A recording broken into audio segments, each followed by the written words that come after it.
Good afternoon, everyone, and you're very welcome back to this day 2 of our biennial conference on jobs and skills in the circular economy. My name is Claire Downey, and I'm the executive with Community Resources Network. Thank you very much for joining us too on this beautiful sunny afternoon.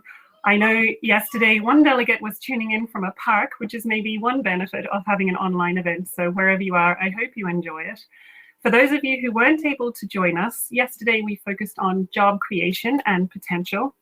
And I'll give you a short summary. First of all, we heard from the EPA about all the opportunities facing the sector, from the large financial instruments, the 30 million euro Just Transition Fund, the 1 trillion euro Sustainable Europe Investment Plan Fund, the 95 billion euro investment in Horizon Europe, the research programme, 900 million euro being sought by government through the EU's Recovery and Resilience Fund, some of which will go into green skills training programme. And all the local opportunities too, from new funding opportunities like the Circular Economy Innovation Grant, the EPA's Green Enterprise Research Programme, very important for the sector, and all the policy with 2 open consultations right now, the EPA's Circular Economy Programme and the Department's All of Government Circular Economy Strategy. So a huge amount going on at the moment. In the panel sessions, we heard from the European network Reuse, the Dutch think tank Circle Economy, the Department of Environment, Climate and Communications, and the Nevin Economic Research Institute. And we discussed the different types of circular jobs through the Circle Economy framework, and how the shift to circular economy will see some jobs disappear and some new jobs emerge. We talked about job creation in the reuse sector in Europe and the role of social economy and a need for maybe a separate program that connects circular and social goals and really stimulates jobs in this area. We discussed the need to communicate circular economy more clearly and heard about the sectors that are doing well and becoming more circular in Ireland, like construction and tech, and other areas that need a bit more work, like repair, and also the importance of circular procurement in driving demand, particularly with small to medium enterprise.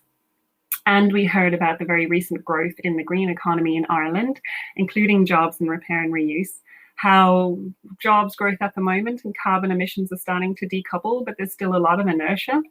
And we discussed how the circular economy is a potential solution that can help meet a lot of challenges, including, for example, the urban and rural divide. So following that panel, we had 3 breakout sessions where we heard from CRNI members about how they support social jobs, jobs in rural Ireland, and jobs in the circular and digital economy. And this identified the role of reuse and repair enterprises in providing jobs and training for people through labour activation schemes who might not otherwise have access to the labour market, and how this was particularly important in the previous recession. But on the flip side, it also highlighted the really important role that volunteers play and that labour activations play in making a lot of reuse and repair activities possible in the first place.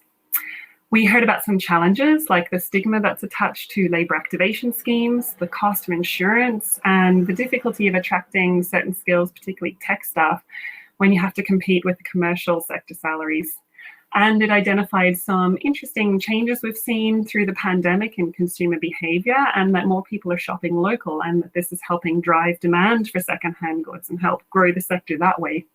Finally, it was pointed out that policies are promising, but implementation is what will really matter. So that was yesterday. Today, our focus is going to be on skills, and we'll hear from policymakers, professional bodies and educators about what the skills gap are for circular transition and what we can do to fill them. We will also hear in the lightning talk session after the panel discussion from CRNI members and others about some really exciting new training programs that they're developing and delivering.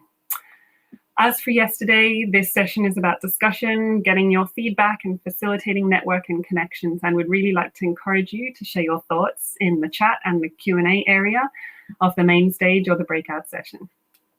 For more information about any of the speakers or about Community Resources Network Ireland, which is running this event, please do go and visit the expo area And also, I'd like to encourage you to use the hashtag #JobsForCE, which we'll put in the chat shortly, if you're posting on social media about the event at all. I'd like to acknowledge the support of the EPA, which funds our network under the National Waste Prevention Programme, and without which this event and much of our core activity wouldn't be possible. I'm also delighted to share that Chartered Institute of Waste Management, which we'll hear from today, has confirmed the event can count towards member continuous professional development. Okay, so that's enough for me. To get things going, I'd like to welcome Chris Gordon, who will host our panel and lightning sessions today. Chris wears a lot of hats. He's the CEO of the Irish Social Enterprise Network, Socent.ie. He's managing partner of Collaboration Ireland.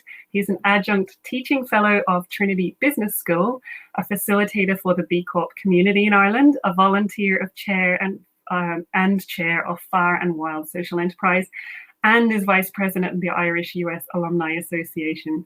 He is fresh from hosting the wonderful European Social Economy Summit in Mannheim last week. And so we're very pleased and grateful that he was able to join us today. Chris, thank you so much for coming on, and the floor is yours. Not at all. Thank you so much, Claire, for having me. I flew in especially just to make sure the CRNI conference. It's really funny. You're just going through all of the details of all the work that CRNI has been doing over the past year. And I just think of the conversations that we've had over the previous years and how COVID has made a difference, but also how policy has changed. Social enterprise and the green and European agenda has just been transformative. I don't think there's a better time to have these conversations. So it's an honor for me to be able to introduce our speakers. And thank you so much for CRNI for being able to pull this together, because it benefits me and hopefully it'll benefit other people. So really appreciate that. But thank you so much, Claire. I would like to maybe welcome everybody just on that topic. Please do use the chat. So I'm going to be moderating this conversation for the next hour or so. We are going to have incredible lightning talks, but we've got some incredible speakers. We've got some set questions that we really wanted to drill down on based on the work that was done yesterday, and hopefully what we're going to be able to do today. But if you have anything that you think is of interest, please do put it into the chat box. Do not forget to use the hashtag that'll be mentioned, and start tweeting or using other social media. That would be fantastic. This panel is about skills gaps on circular transition and a particular focus on reuse and repair. When we look at the future of the social enterprise scene, as well as the opportunity for a circular economy, there is way too much overlap for these things not to be discussed. To do this, we've got some experts. I'd like to invite all of our experts on stage now. I'll do a brief introduction to some of them. Trudy Duffy is an assistant principal officer for the Further Education and Training section of Ireland's Department of Further Higher Education, Research, Innovation and Science. Possibly, Trudy, the longest title for anybody in the history of all conferences. Absolutely. I hope you need to figure out a way to maybe figure out, but anyway, delighted to have you. It's a true honor. I know that you've been working on the Technology Skills 2022 National Strategy, ICT Skills. I know you've got tons of other work that you've been doing, which has been extraordinary, and you are an expert in your field. So we're delighted to have you here today to discuss some of the topics. Moving on, I'm about to introduce Dr. Sarah Miller, who is the Chief Executive of the Rediscovery the National Centre for Circular Economy in Ireland. Always a pleasure to have you, Sarah.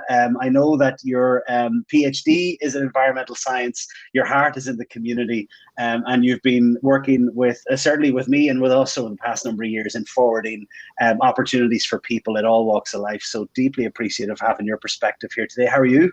I'm good, good.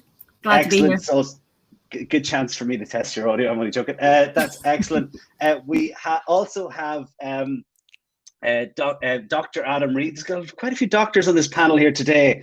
You'd be well impressed, Trudy, with the amount of people doing further in education, which is excellent. External Affairs Director of SUEZ Recycling and Recovery UK, an incoming CIWM President. That's the Chartered Institute of Waste Management. Working for 25 years, academic consultant, municipal recycling officer, more recently in the private sector. I know that you've got incredible industry experience that we're going to be able to learn from, and maybe insights into your thoughts for this. But Dr. Reid, delighted to have you along. How are you? I'm very well, Chris. Thanks for the invite. Excellent. I wish it was me that invited you, and it's all down to CRNI. I'm merely a puppet for all of these issues. We're also going to welcome Joanne Rourke on stage. We did get to see Joanne briefly. I'm just going to do a bit of an introduction so that when Joanne comes on stage, I will be able to introduce her properly. But Joanne is the Resource Efficiency Officer in Eastern Midlands Waste Management Region. Joanne is an environmental scientist working in the Eastern Midlands Waste Plan Management Office since 2016. Phenomenal work, some great projects that have been going on. If you haven't checked them out, please do that. Obviously, while we wait for Joanne to be able to enter again, I'd like to maybe kick off the discussion. As I said, this is about the future. It's about skills gaps. It's about your expertise in circular transition, repair and reuse. Adam, maybe the first question to you, if you wouldn't mind. I suppose, based on that, what have you identified as the skills gaps in the resource management sector and across industry? What are the areas that you have found are of most interest? Well, it's a really interesting transition time, isn't it? And my presidential theme with CIWM, which starts in 3 weeks' time, so this is hot off the press because we haven't published it yet, is very much about the skills gap and what the role of professional bodies is going to be in helping transition to a new greener economy where circular economy principles are very much at the heart. So let's give you some numbers that we shared with the Environment Audit Committee just the other week. I mean, we think there's something like 15,000 new jobs in repair. And that's not just my granddad tinkering about in his shed. That's proper repair, community hubs, well-trained, proper standards, able to cope with modern technology just as much as they can with the transistor radio for those that can remember them. We think there's another 10,000 jobs in England alone on better curbside recycling, quality materials, driving materials into closed loop systems rather than the 40, 50% recycling rates that we're seeing today. So that's just driving quality material. Add to that maybe 1,000 trainers that are going to help businesses of all sizes and standings to move to circular business models. Not just repair, not just recycle, but how do you lease products? How do you build products that are going to have secondary and tertiary lifetime? So there's a huge number of job opportunities there, but we've got to put the right framework in place to build those skills and take our existing members, the refuse collectors, the street sweepers of today, on what's going to be quite a challenging journey as they become the resource manager of tomorrow, the frontline staff of the green revolution. Sorry, what is it that those jobs are? Like, what is it that you see in roles that are, because you've mentioned 15,000 new jobs in repair, but what are we looking at? Does that mean, do we need experts? Are we looking at, haberdasheries? Like, what is it? I don't know what we're looking at. It's a real mix. I mean, some of the staff are going to be frontline. They're going to be people that are going to be capturing quality material, whether it be a household waste recycling centre, running a new reuse hub potentially with several specialists who can mend an iPhone as opposed to a Samsung, or people that are used to looking at televisions and taking out one bit and putting in another. So you're going to have some specialist skills, but a lot of these are people that can tinker. These are people that maybe are going to be retired and are looking for something that they can do, half a day here, half a day there, 2 or 3 days a week. I think this is about creating a very different workforce for tomorrow. But on top of that, you're going to have the people that are going to be putting quality material into the chemical sector, the quality material into the agriculture sector. If we're going to grow the green angle in each of those sectors, you need people in my sector who can help the right flow of materials, the right flow of nutrients. So you're going to need chemists, you're going to need engineers, you're going to need process engineers, you're going to need people that understand material science. And I think that's quite a long way from where the historical waste manager of 1980, I'm not quite that old, but 1990 when I joined the industry, you were going to university and you did a degree in geography, or if you were lucky, there might have been an environmental science degree, but you really weren't being taught material science and process engineering for materials. And I think that's the future. So really interesting. So like the skills that were taught then, we're only starting to catch up now, the skills that are being taught. And we will get to talk to Trudy in particular about that. But Sarah, just maybe, what are you seeing as maybe skills gaps that are needed in, or that skills gaps that exist that we need to help fill? Yeah, I guess we're the National Centre for the Circular Economy, and we're very much engaged in circular economy education.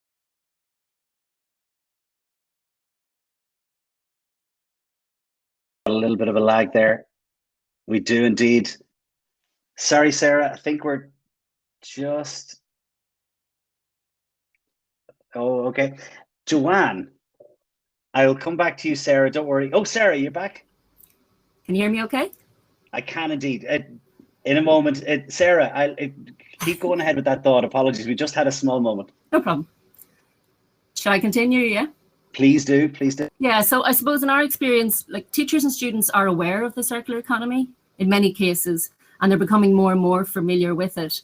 But they're more familiar with maybe sustainability as a SDG.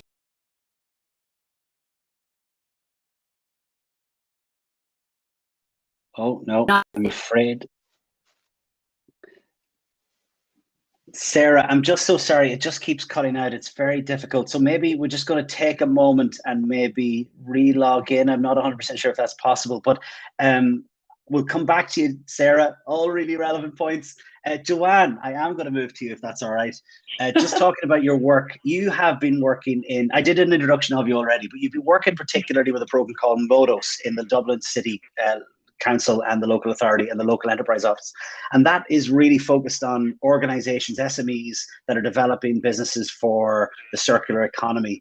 Given that you've done that panel and your existing work previously, what are some of the gaps you've identified in businesses that need to be filled or that you see are coming down the road and we need to be aware of? Well, Chris, we were dealing mainly with SMEs, small and medium enterprises, and also micro enterprises, so very small businesses. And the reason we developed the MODOS Circular Economy training course for this cohort was because there was a survey done by IBEC and the EPA in 2018, which showed that there was, particularly a lack of understanding about circular economy among that cohort. They found something like 35% of those businesses, of SMEs and micro enterprises, had heard of circular economy and understood it. Now, that was 3 years ago. I'm sure that that figure has risen a little bit by this stage. However, we do find in dealing with companies that it's still at a very low level, the understanding of circular economy. And the thing is that because circular economy, as Adam pointed out, it's a very, very collaborative process, that even if a company understands what circular economy is, they actually really need everybody along their value chain to understand it as well. So I think the understanding of circular economy is probably the big ticket item in terms of skills that businesses need. And not only the understanding, but also the knowledge about how to transfer that understanding, apply it, I suppose, into their own business, to really introduce circularity into their own operations. And nobody else can do that for a business. A business has to do that for themselves because they're the ones who know their business best. So they really need such a deep understanding that they can do that.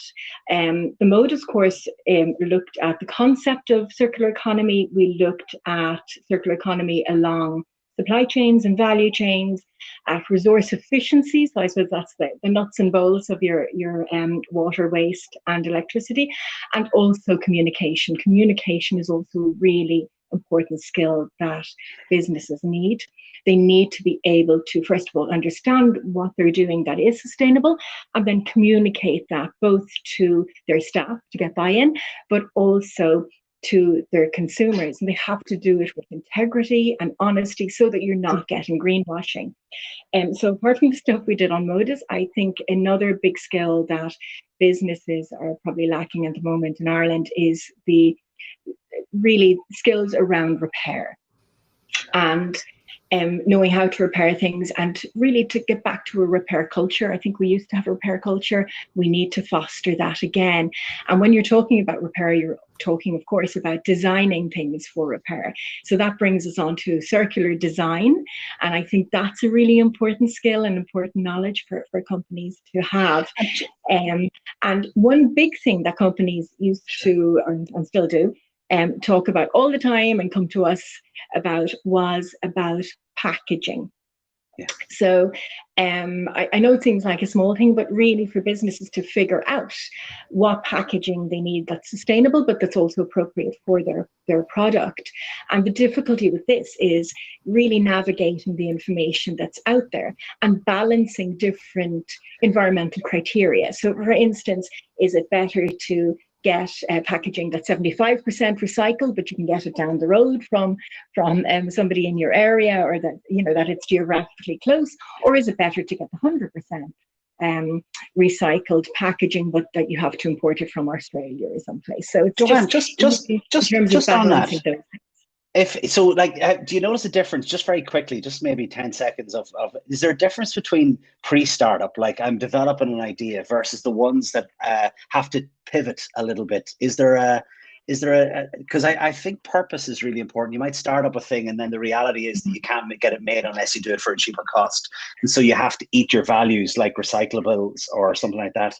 I'm just wondering, in terms of like skill sets that are needed to be able to, which is what you're teaching in Modus, to either, is there a difference between pre-startup, I have an idea, versus the ones that are already established that need to pivot a little bit, just briefly? Absolutely, Chris. I think it's easier for startups. They can inject circularity into their operations from the beginning. It can be central to what they're actually planning.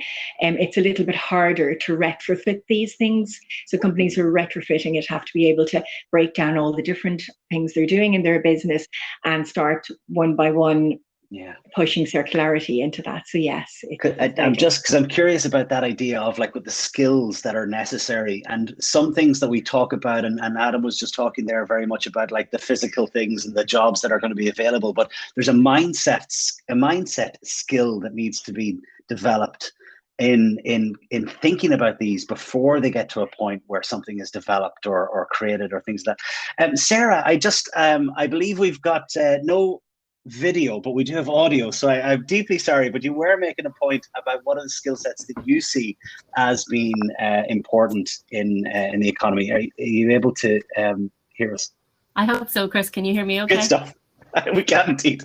Sorry, fire away, Sarah. So yeah, what I was saying is basically the whole concept of sustainability is well understood, and is taking, the changes within the curriculum are moment in the curriculum, and it has been introduced in the junior cycle, both at secondary level, and that includes in science, geography and wood technology. But what we, as Joanne said, the term circular economy can be off-putting. There's a need to make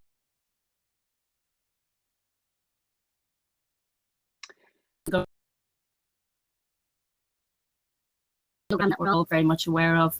I think there's also a need to clarify the link between, the circular economy actions and the impact on climate change. So we need to look at consumption, production, manufacturing, and make that link between the business models, how they apply, and make that accessible and that understandable as well. So in terms of changes to teaching and what we can do with subjects, this can be really slow to implement. We have really successful programs already, like the Green Flag.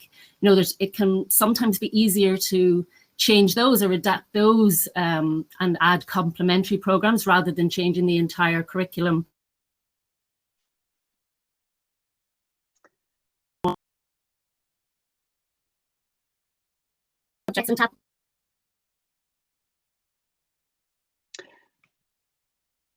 Sarah, I'm afraid we're still getting some cutout, so I'm just... That's a shame.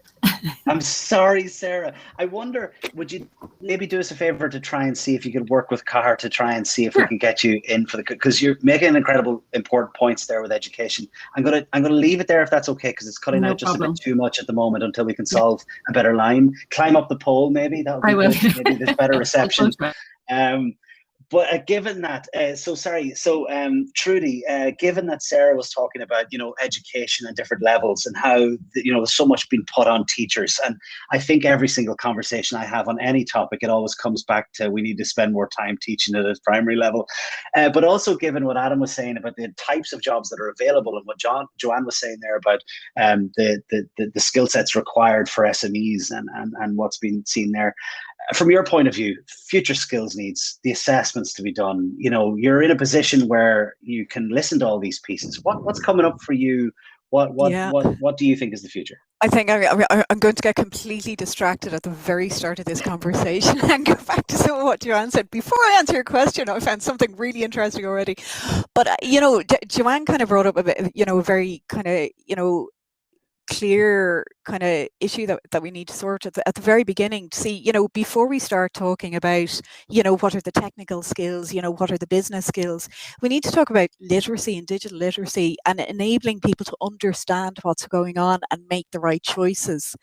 And I mean, that's a very fundamental issue, and that drives demand even at consumer level. Like, if consumers understand the choices that they're making, then that'll drive demand all the way through. So I think that's it's a critical skills need and a skills issue. And it's something that we are addressing, like, there's a digital literacy skills strategy working its way through the system. So, critical to that. And that kind of leads us in to the whole of education sector approach. And this is where I have to say, yes, I am in the Department Further and Higher Education, Research, Innovation and Science. So, I'm most familiar with further and higher education side. But it takes 13 years to get somebody through primary school, and it takes 4 years to get them a degree, or 2 years to get them, a certificate level qualification. And they could go beyond that. So, part of what Sarah was saying is, like, change is incredibly slow.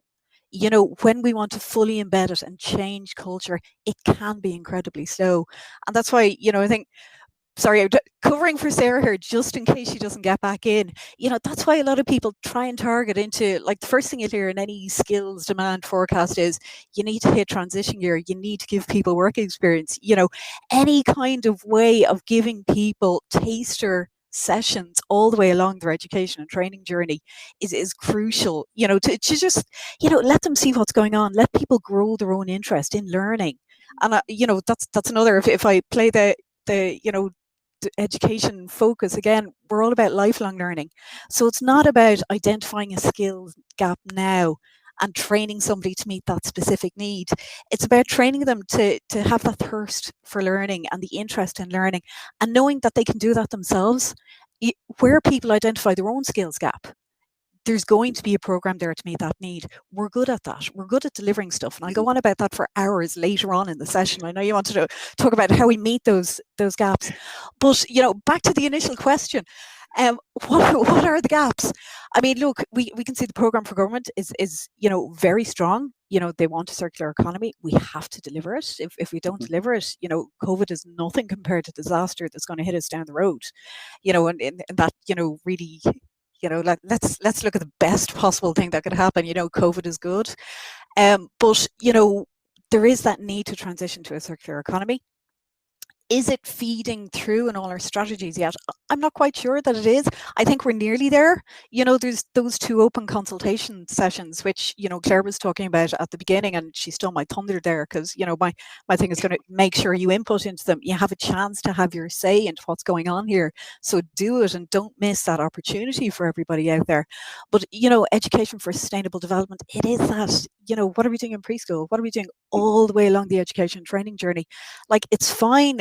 One of the easy ways, and I say easy in, inverted commas, quotes, whatever, is to go out there and ask the higher education sector to deliver a 2-year conversion program or master's level program in something. But that's not changing culture. It's not growing those skills across all levels of the economy. So Trudy, you said, like, we're good at this. Like, apprenticeships, we can do 6-week courses, there's different QQI levels. It's not just about masters, it's not just about PhD levels. We are good at being able to pivot quite quickly. Is that your point? I think we are, but I'm biased. I'm looking at it from our side. No, I mean, look, from working with further education side, like, we've literally just published an action plan on apprenticeship. Sure. And a lot of people that you see coming in, they'll be looking to meet ministers or meet the department to talk about what's the department going to do for them in delivering a new apprenticeship, or they've seen an area that they think we need an apprenticeship in.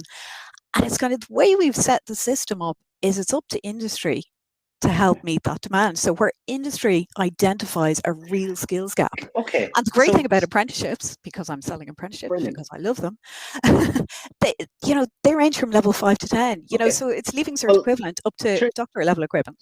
I appreciate that. So Adam, according to Trudy, it's your fault. What's going on?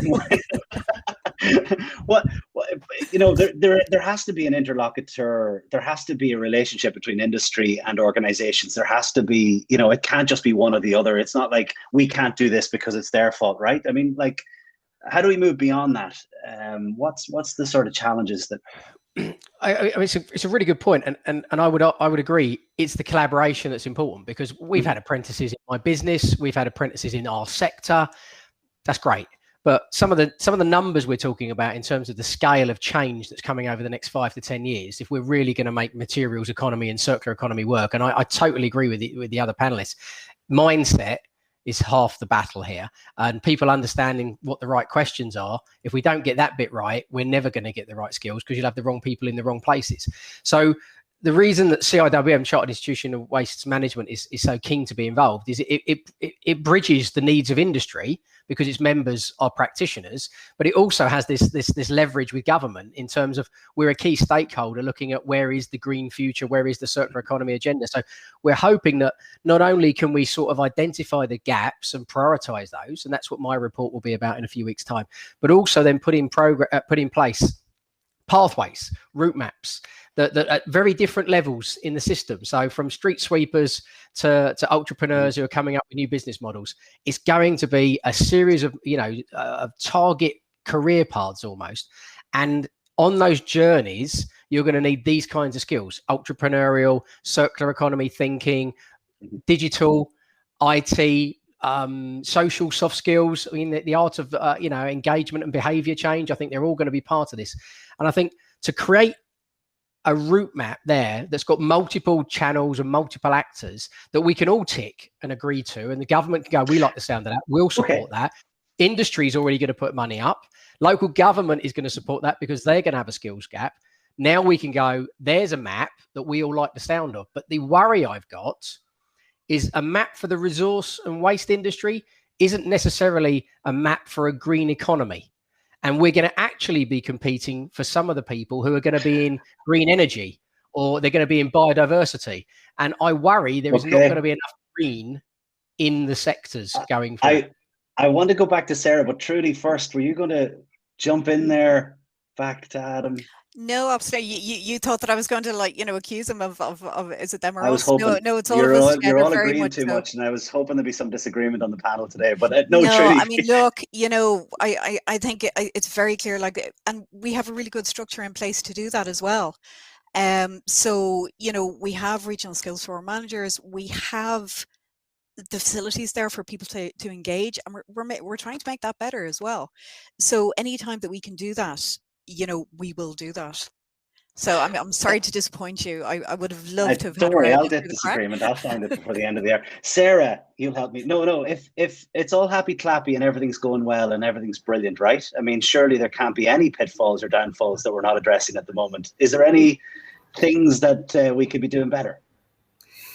Yeah, look, I think if you look at social enterprises, there's an amazing amount of work being carried out, even by CRNI members alone, or indeed the members of our own Circular Economy Academy. There's great skills being developed, there's jobs being created, and there's lots of educational content being facilitated as well. So it's great work going on. What we need to remember, however, is that a lot of the work that's ongoing in the circular economy and the social enterprise sector specifically is being delivered to address many needs. So you have to think about where these organizations come from, and many of them are established to address societal needs, maybe nothing to do with the environment whatsoever. They take advantage of the fact that there are labour activation supports in place to support initiatives which can lead, sometimes just by accident rather than by design, to environmental benefits. And I suppose we need to maybe look at how we can maybe level that a little bit, maybe see how we can start to design circular economy social enterprises from the start. It's a little bit like designing the product. You need to look at it at the design stage. It's not something that you want to try and add on at the end and try and contend with all of those other competing, demands that you have. You have to set out from the start to establish an organization that will support jobs, will create, opportunities for people to reskill, but that is very much focused on reuse, repair, recycling, producing products that have been designed specifically for that. So I think that's something that we need to, maybe tackle. We have to look at maybe the cost of that. Is this a climate crisis or is it not? That's something that has to be decided. Mm-hmm. We've seen very recently how well the country has adapted and dealt with the COVID crisis. If we were to apply the same measures, is there, then more of an emphasis for actually to put in place programs that are specifically designed for the circular economy and climate action? Just on that, Sarah, like the social enterprise specifically, clearly people are logging into the CRNI conference will know about social enterprises and your own and others like it. And, Una was speaking yesterday and all the other ones that are coming on the lightning talks. There's a particular role for social enterprise. Can you maybe just within 10 seconds or 15 seconds, like what is that role? Like why is it necessary? Because we've got Adam here who's talking about all of the larger players as well as some of the smaller players, but like social enterprises specifically has got a role to play here. What is that? I think they've numerous roles to play, to be honest. You have to think about where people are starting on their educational journey. So, a lot of the people that we work with are very far from the workplace, some of them far from the formal education sector. So there's a huge opportunity there for people to work on individualized training programs for people to give them the best options to engage with the reuse and repair sector. So I think that is a massive role for social enterprises. There's also, I suppose, opportunities for us to collaborate. It's a very strong network within the community resources network, really strong network for us to work together. We can work together to deliver on green public procurement, for example, and that has been shown to be successful in the past. And I think generally we need to look at public procurement and how that can support maybe social enterprises to do their job. And I know that's something, Chris, very much that you're aware of in your own work, but it is something that we all need to work collectively on. How can we develop a demand and a market for the services and the products that we are delivering through our social enterprises? Absolutely. Like I think what you're saying there is about, obviously there's huge advantages, but unless the enablers are there to prioritize it, you said, is there a debate about the climate crisis? The fact that conversation still needs to happen and be implemented. People forget it so that when they write a document, it's not part of the policy or something. So I fully agree that we need to do more.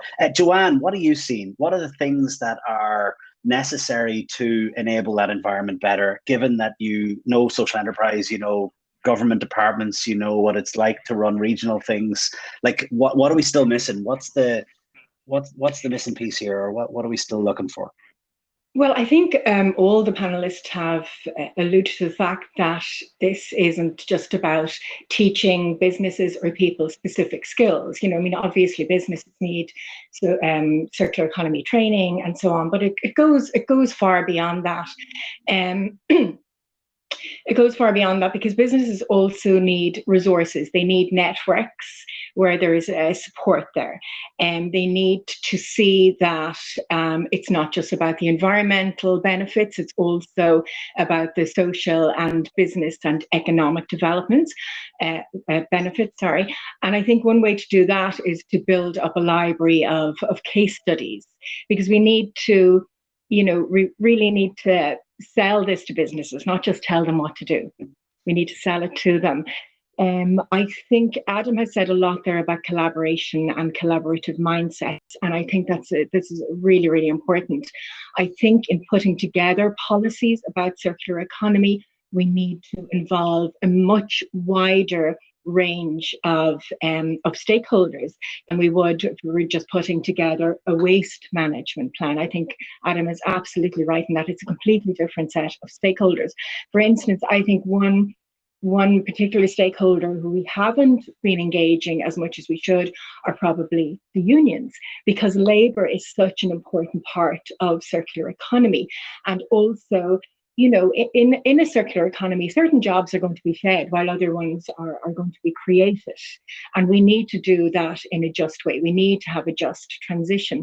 So I think we need a very wide range of stakeholders. So that's definitely something that we as policymakers need to look at.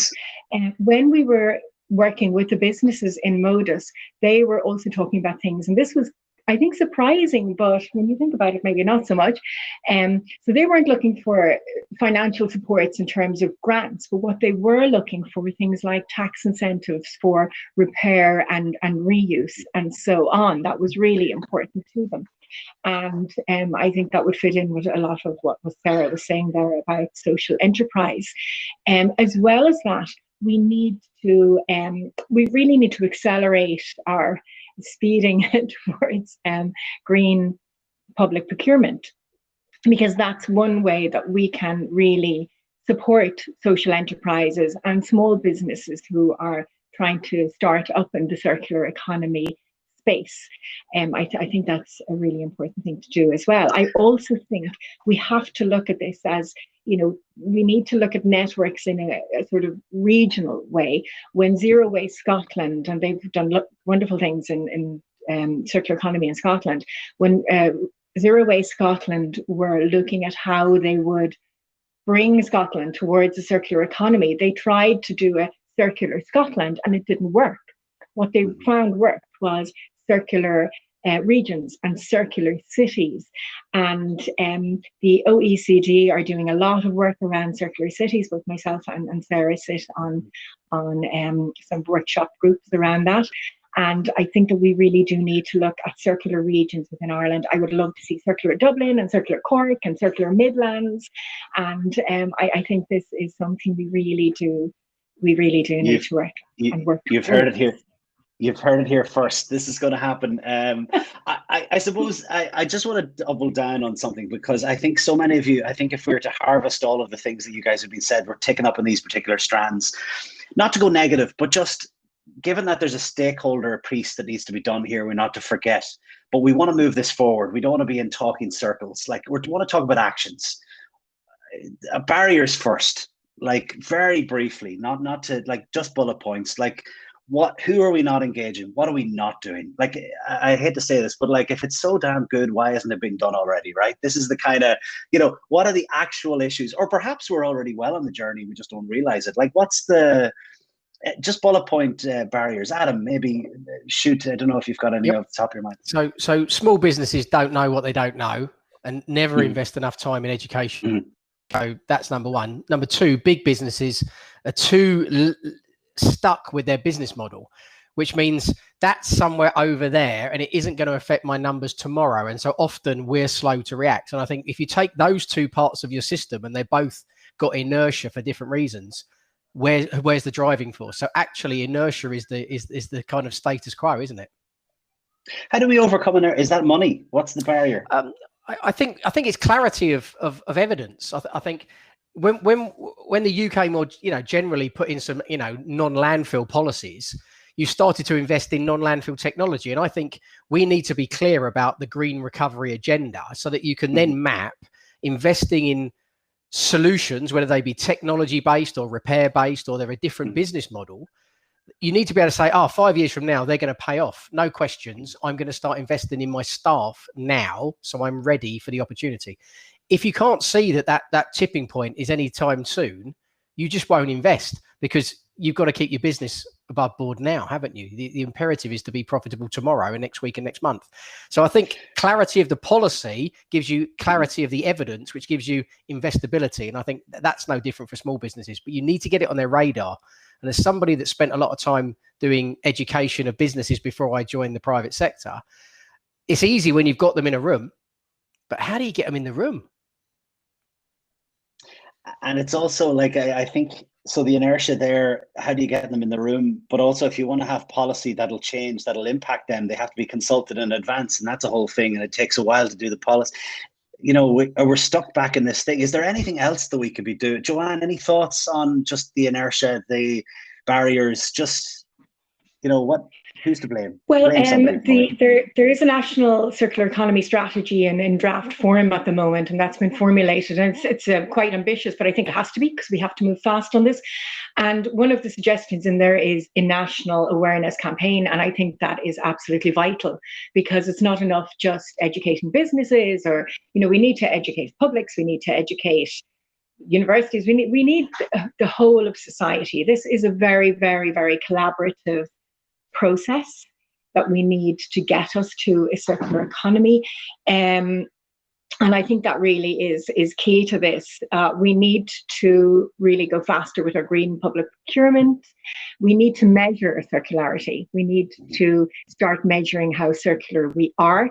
That's really important in terms of benchmarking, but also in terms of actually being able to publicize it and being able to raise public awareness about this.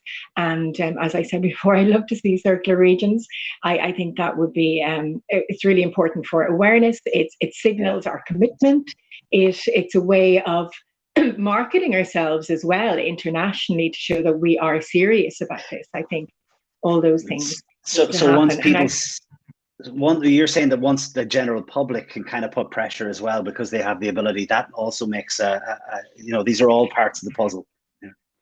Absolutely. And I think it's even more than that, Chris, because I mean, there are political decisions that are going to have to be made here in terms of, where budgets go and so on. And I think if the public don't understand or aren't told about circular economy and why it's important and how it's going to benefit everybody in many different spheres, I think that maybe they won't understand why particular decisions are made. And we're living in a democracy, so you do need, I think we can see that with COVID, you really do need public support behind different decisions that will be made. I think that's really important. That's excellent. I'm going to go to Trudy on this one. I think, Trudy, not barriers, but like things that we're not doing. Like, why isn't it done already? Like, what are the things that we need to be doing better? Enablers. So speaking for myself and not representing a department, it's always a carrot and a stick approach. I mean, it's exactly what Adam said. Like, why would I, when things are going fine for me now in my business now, why would I even think about doing that? Because right now I'm busy reopening after COVID. And it's got nothing to do with me, and I'll worry about that after I get my people back at work and after I get everything done. So, it is that it's knowing that as of the middle of July, you're not going to be able to do X, Y, and Z. Suddenly you get interested because suddenly it's something that's coming down the line, impacting on you directly. So, I suppose going back to the more formal approach, it's looking at that, what will get people engaged and involved, and sometimes it is that there is a looming deadline. There will be penalties. There, if things are going really well and the economy is great, there will be grants. God knows how the economy is going to go after COVID. So it's looking to see how can we actually push it onto people's agenda. And I mean, look, there's a strategy there that's in development. Like, usually the money will follow the strategy. It's not going to come in advance of kind of a planned response to anything. So, again, it's kind of, things are working their way through. They're probably, for anyone engaged in any sector who kind of wants to see kind of things develop and things progress, these things never happen quickly enough. But kind of as policymakers, there's where we'd love to be, and there's bringing people with us. And they're not necessarily, you have to kind of work between both of them. And, it is that people don't necessarily want to get involved with consulting, but when it comes onto the radar and they see the benefits of consulting, then business and sectors and learners kind of will do that and will become engaged. I think I'm reminded, there's a quote by Ben Rhodes that said, there's the world that you want, but there's the world as it is, and we have to deal with the world as it is. And so we're living in this reality. We started about gaps. We started talking about how it is that, there are things that are potentially going to be filled and what do we need to do about them. Sarah, just back to you, given the history that you have on both social enterprise and business, you've obviously had an awful lot of work with public and sectors and policy, but also that you're deeply in education and given the national circular economy. I suppose, given all of those areas, you've kind of got another unique insight with a lens that you can apply to this. How far down how confident should we be that we know what skills are missing and what we can do? And even if that's the case or not, does it matter? Should we not just get on with it? Like, where's your head at on those thoughts? We should definitely get on with it, Chris. Yeah, I would agree with that one. Look, I agree with everything that's been said. I think Adam made some very good points there about, small businesses and their struggles, and likewise, the large businesses and the push. So the reality is it's very hard for the circular economy to compete with the linear economy, because there is no incentive for a big business to start to adopt circular economy principles until they have to. So in the meantime, reuse, repair, recycling has to compete with new products. So if you're putting a product on the market which has been reused, repaired, you're putting a lot of labor in there, a lot of work, a lot of love, and you're putting it on the market for a cost which is normally has to be below the market price of a new product. It just doesn't add up. So we need a push. We need some legislative, regulatory decisions to be made so that it starts to, push companies to make changes and to adopt the circular economy. And then I think in the meantime, we also need those, the likes of the circular economy strategy and the circular economy program to continue to support social enterprises so that we can do the work that we do. We run a circular economy academy, which is supported under the Environmental Protection Agency's strategic partnership with us. What we're finding with the social enterprises we work with is that you have to wear so many hats as a social enterprise manager. You're not a business manager. One day you're a business manager. The next day you're a social worker. The next day you're a fund manager. The next day you're, a policy maker. It's a very unusual space to be in. And it really depends, where you come from and how you can really make the most of all those opportunities that are around you. And I think, lots of the smaller organizations need to be supported to help them to access all of the circular economy supports that are going to come down the line. Just in the meantime, until, we start to have a level playing field and everyone starts to adopt the circular economy.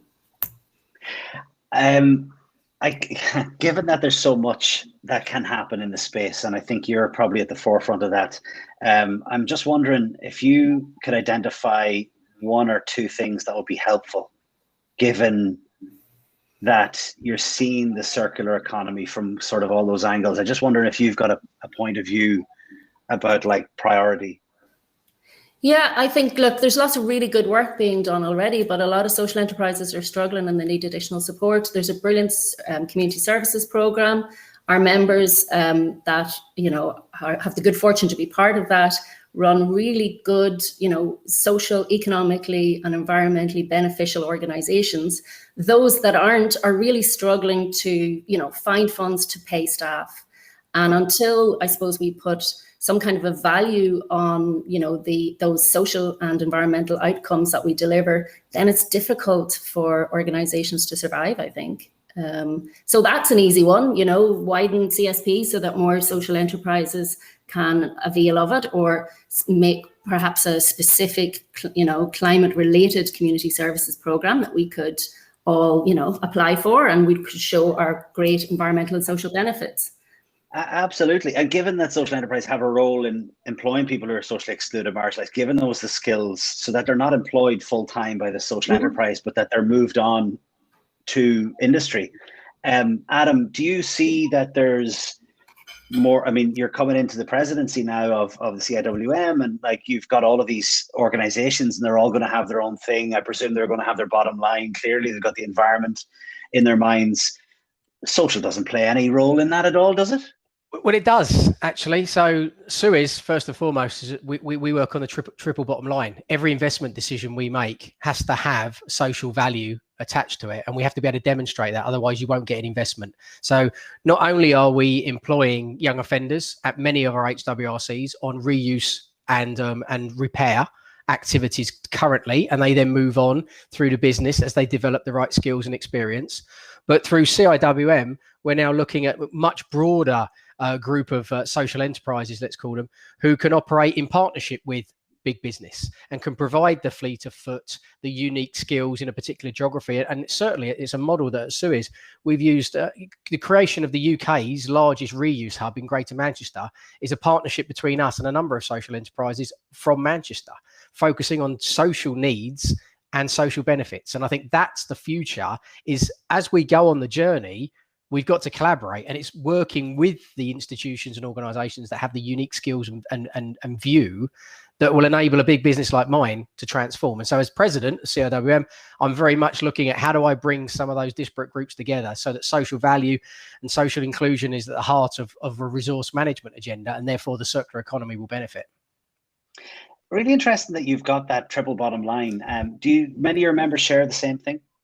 Probably not. I think there's a lot of them now that get environmental and are looking at carbon as their counterbalance to economics. Mm-hmm. I think triple bottom line is still quite unique for many businesses, not just big ones, but small ones too. And but I think we've got to push harder. Being identified, but not necessarily something that's good. Guys, just I'm very honored because there's an awful lot of questions that I'm getting in, and I just want to go through some of them. But we're going to just extend just for an extra few minutes just to be able to see if we can answer some of them. So I'm wondering if we might be able to do that. I don't know who might want to take them.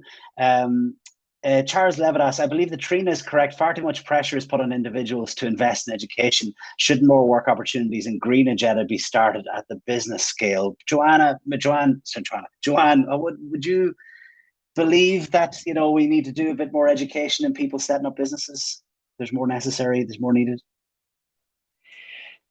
I think so. Yeah. I mean, I think, you know, and we can do that. We can start putting circular economy modules into business courses, into engineering courses, into all sorts of courses. I think, you know, this is something that has to be at the heart of all our education, and not just formal education, but I think, you know, it'll need to be part of inductions in employment places and so on. Yeah, but Joanne, do you not see that?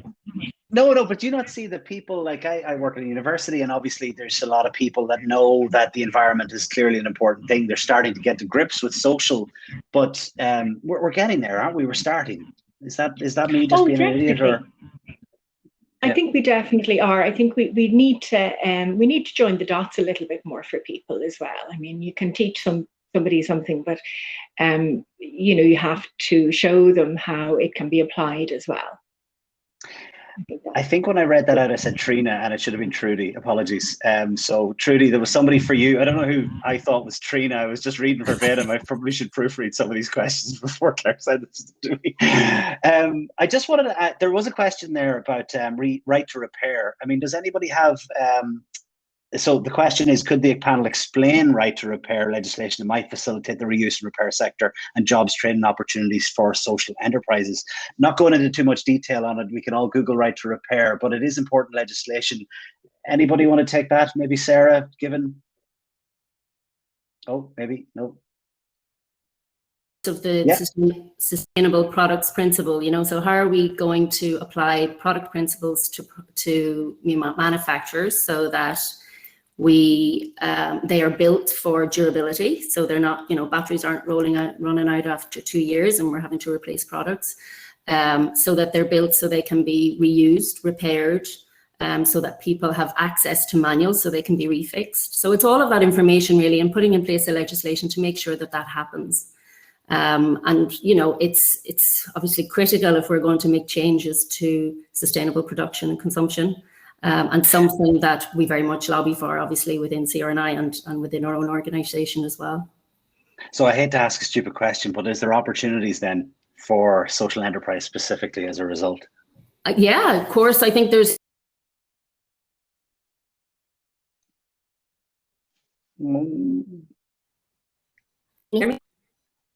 Sarah, unfortunately, it keeps cutting out. Wait, I'll ask the same question to Adam, because Adam, I presume you've been involved in the legislation too. What right to repair, very briefly, opportunity specifically for social enterprise, obviously the CRNI conference, but of course, just in general.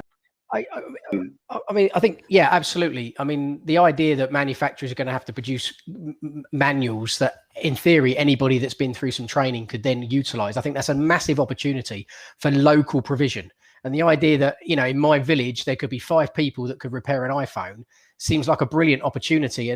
But you need to coordinate that. You need to get those people through the basic training. You need to make sure they've got the latest update in terms of the manual. That's where I think the organisations that are operating in that social space are absolutely perfectly placed to be the hub of that future sort of repair network. Really, really good to see. I got another brilliant question here, which just makes us think a little bit outside of the box. Has there been any analysis done on the impact of the slow rollout of National Broadband Plan will impact on achieving circular economy goals around the country? I think that's a bit of a one on, like, if there isn't broadband in certain areas, we don't necessarily have the skills to be able to update ourselves as quickly as we might. I think that's where the question is coming from. Perhaps somebody can root in. Trudy? Great. Oh, well. Without commenting on any, Well, like, yes, you know, yes. rollout of the national broadband. I Never mean, suggested you know, you would. I think I'd kind of disagree that broadband is the best that we can do and remote learning is the best that we can do, and Googling is the best that we can do to upskill ourselves. Again, I'll go back to, you know, and I fundamentally believe this, that we have an incredibly good education and training system out there. You know, we have those local delivery, we have the ETBs in place, and even where they're not those formal courses, I mean, you know, as you do the night before you come on a panel, I was like, I better check to see what's out there, you know, and the one that hit me was like, there's a 50 Shades of Green course in Kildare Wicklow ETB. And it's for the hospitality sector, and it's going through that sustainability kind of in how you run your business for the hospitality sector. And these courses are out there, you know, that's just one example.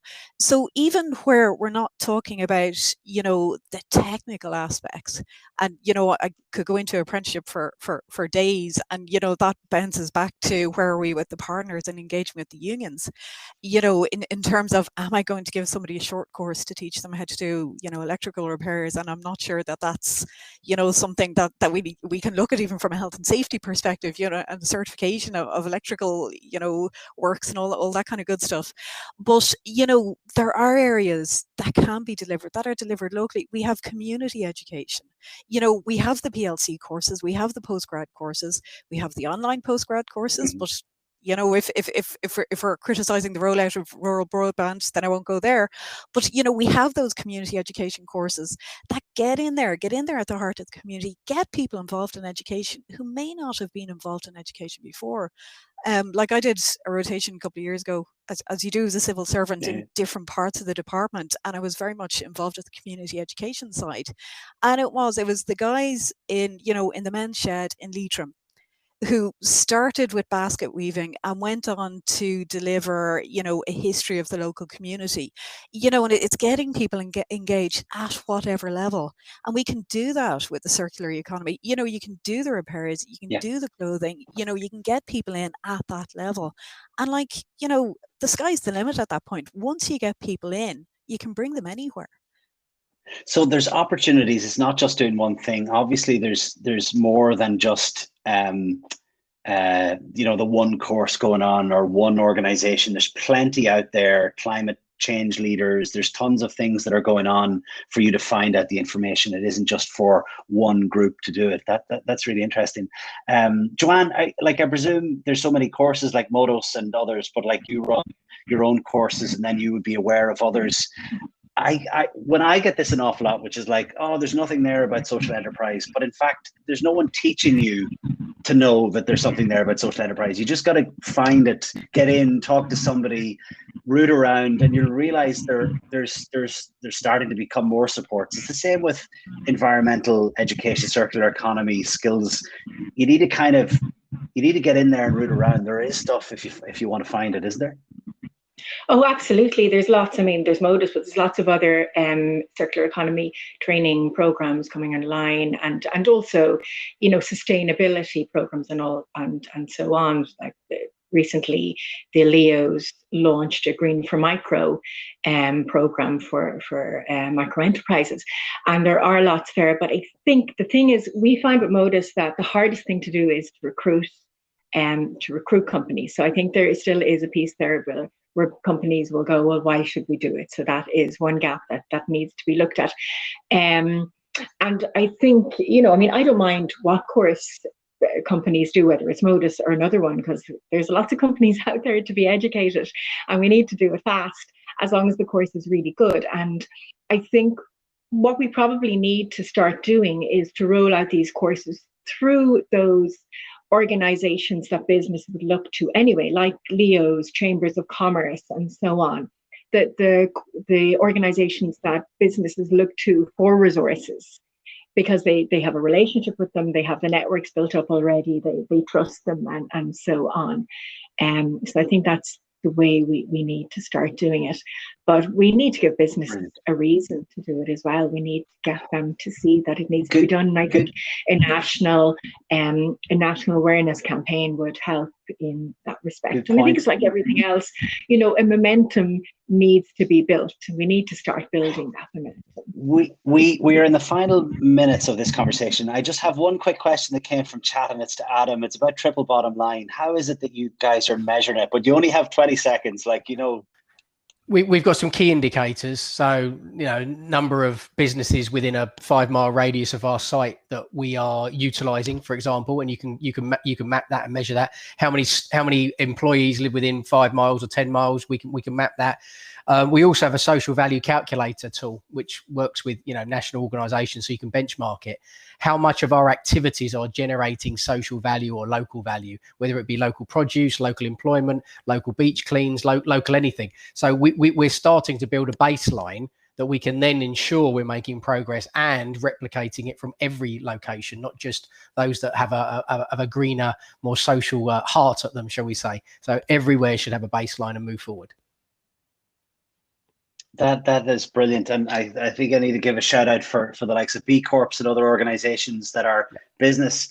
If you're not measuring it, then there's no way you're going to have a conversation about social and environmental, or like if you don't even know that it's a thing you should be doing. So hats off to you, Adam. Very much appreciate that you guys are doing that. Obviously, your compatriots and colleagues all across the CIWM as well, I'm sure, have got it on their mindset. But it is really important for organizations to be measuring their triple bottom line, measuring even if they have a bad score, because they're measuring and then they want to do something to improve it. I suppose, wrapping up very quickly, I want to get a quick fire from all of you about next steps, just 10, 20 seconds from each of you, just about things that people on this call can do now to make a difference or to take a step in the right direction, or something you think might be of interest because you heard it.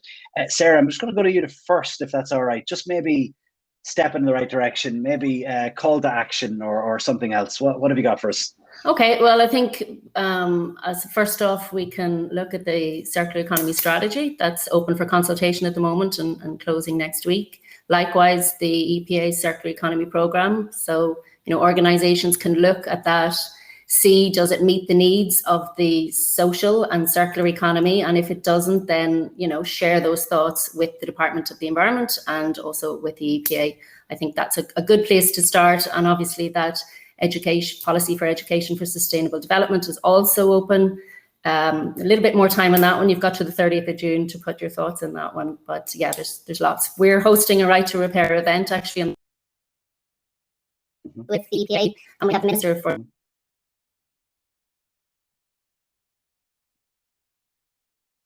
on the 19th and fix some things, repair some things, and maybe get involved. Brilliant. I'll have to break my phone in advance just to get full use out of it. Sarah, thank you so much. I appreciate it. Honestly, anybody wants to find out more about it, that is in the chat, so you can find out more information there, and check out obviously Rediscovery Centre website with vast resources that are always happening. So really appreciate it. Joanne, things that are coming up, calls to action, things to tell people on this webinar. Where should people go, or what should people do, or what's available? Well, I think people should just start reading as much as you can about the circular economy. Just, you know, familiarize yourself with it. If you go to the Ellen MacArthur Foundation website, there are lots of videos. She does little training courses. Well, she doesn't, her organization she can do it all herself, reports and so on. And I think, you know, to just start taking an interest in it, it's massive, and it's something that we all do really need to get involved in as quick as possible. Excellent stuff. Really appreciate it. Good to check out the Ellen MacArthur Foundation. Obviously, there's an awful lot of resources there. Do educate yourself, because if we all have the same language, if we all educate ourselves, we'd be much better in discussing these things, about the things that can move forward and learn from others, which is excellent. Talking about learning, Trudy, next steps, things that people can do, stuff that people can get involved in. Have you any things that our listeners can... I'm going to completely echo Sarah, and it's get involved in those two consultations. And because I'm one part of education. I'd say, you know, in particular, the Education for Sustainable Development consultation that's open at the moment. And again, like before I duck and run away from Adam, you know, where employers identify a genuine skills need and a skills need that's going to be there into the future. I mean, we're open for business. You know, we will talk to people. And when I say we, I'm saying we very loosely. If you're looking for an apprenticeship course, SUEZ are open. So it's you know, there's no need to wait for calls, you know, the same at traineeships. So we can work together, like where we get those skills actually identified, and particularly kind of around waste management. You know, we have apprenticeships coming up in wind turbine maintenance.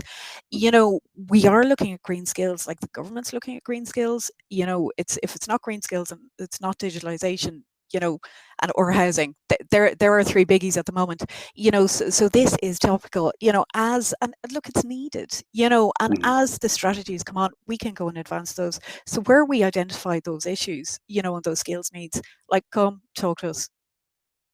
No, brilliant. And get involved in the consultations. Really good advice. People think that these things go nowhere. They're absolutely necessary for us to have a say. Otherwise, that's what the whole purpose of them are, and people do listen. So deeply appreciate that, Trudy. Adam, next steps, things for people to do. So Ellen MacArthur's already been mentioned. Very good. I would suggest the CIWM is going to have a lot of information coming out around skills and how we see the future, that green revolution. So watch out for my report 3 weeks today. Look at RAP and look at Zero Waste Scotland, because they've been ploughing this furrow for many a year. There's some great case studies, some great examples of entrepreneurial activity and business change. So absolutely use that as an inspiration, some really good case studies. And finally, challenge your supply chain. Who are you buying from? Who are you working with? Ask them what they're doing, because if they've got a great angle on social value or circular economy, then why can't you replicate it? It doesn't need to be rocket science. And if anybody wants to get in touch, email me. I'll give you all of the social value stuff that you need from the UK. Not a problem. Excellent. And Adam, where can people find? Is it the CIWM website in 3 weeks' time? Is that where the report is going to be? Yes. Okay, brilliant. That's excellent. Obviously, for anybody who's listening along, it's been an eye opener for me in the fact that we still have huge opportunities available in this sector, and no doubt not just the figures but the facts of where we're going to go, and all the legislation that's now going to affect us will make a huge difference. Just a huge thank you to all of our panel for all of your expertise. We deeply appreciate all of your time and efforts. It's been extraordinary. So for me, thank you very much. We really appreciate that.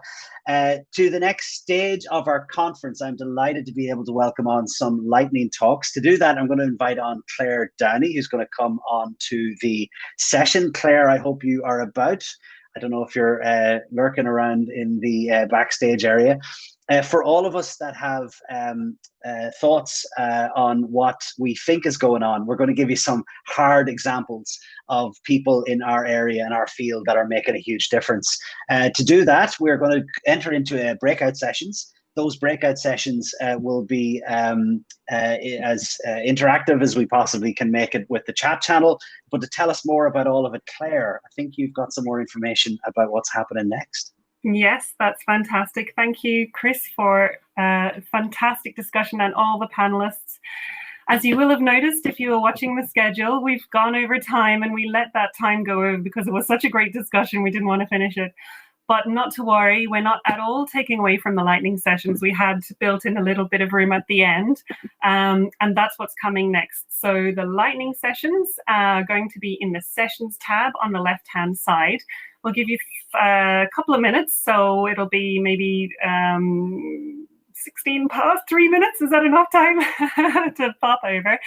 And what we'll have in that session is really what we want to hear is the new qualifications that are being developed. And it's really exciting to see new courses, new actual qualifications being developed in reuse and repair in Ireland.